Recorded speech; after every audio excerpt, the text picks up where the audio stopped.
Hi friends, மாங்காய் season வந்தாச்சு. இந்த மாங்காயை வச்சு எப்படி ஒரு ஈஸியான சட்னி ரெசிபி பண்ணலாம் தான் இப்போ நம்ம பார்க்க போகிறோம். இட்லி தோசைன்னு எல்லாத்துக்குமே இந்த சட்னி ரொம்பவே சூப்பராக இருக்கும்.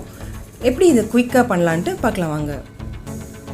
நான் இதுக்கு ஒரு புளிப்பு இல்லாத ஒரு மாங்காய் எடுத்திருக்கேன். இதை தோலை நீக்கிட்டு நல்லா பொடியாக கட் பண்ணி எடுத்துக்கிறேன். இப்போ இது ஒரு மிக்ஸி ஜாரில் மாற்றிக்கிறேன். இது கூடவே 2 பச்சை மிளகாய் சேர்த்துக்கிறேன். புளிப்பு அதிகமாக இருந்துச்சுன்னா கூடவே இன்னும் 2 பச்சை மிளகாய் சேர்த்துக்கோங்க.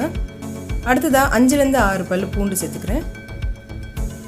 ஒரு கைப்பிடி அளவுக்கு கொத்தமல்லியை ஃப்ரெஷ்ஷாக சேர்த்துக்கலாம். கூடவே ஒரு அரை கப் அளவுக்கு புதினா தழையை சேர்த்துக்கிறேன். இதை நல்லா இப்போ அரைச்சி எடுத்துக்கலாம்.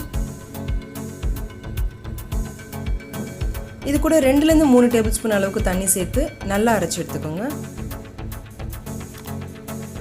இப்போ இது ஒரு பவுலில் மாற்றிக்கலாம். இதை அப்படியேவும் சாப்பிடலாம், இது தாளிச்சும் சாப்பிடலாம். எப்படி சாப்பிட்டாலும் இது டேஸ்ட் ரொம்ப நல்லாயிருக்கும்.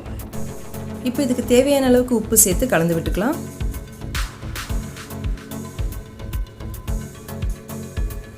ஒரு டேபிள் ஸ்பூன் அளவுக்கு எண்ணெய் சேர்த்துக்கோங்க.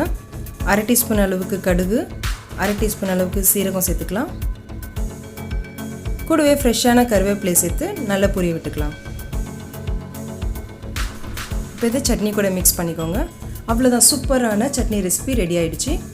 இது கண்டிப்பாக ட்ரை பண்ணி பாருங்கள் ஃப்ரெண்ட்ஸ். புளிப்பு ரொம்ப பிடிக்குன்றவங்களுக்கு இந்த ரெசிபி ரொம்பவே பிடிக்கும். இந்த வீடியோ உங்களுக்கு பிடிச்சிருந்துச்சுன்னா லைக் பண்ணுங்கள். அம்மாடி கிச்சனுக்கு சப்ஸ்கிரைப் பண்ணுங்கள். இந்த ரெசிபி ட்ரை பண்ணி பார்த்துட்டு எப்படி இருந்துச்சுன்னு கமெண்ட் செக்ஷனில் சொல்லுங்கள். Thank you friends.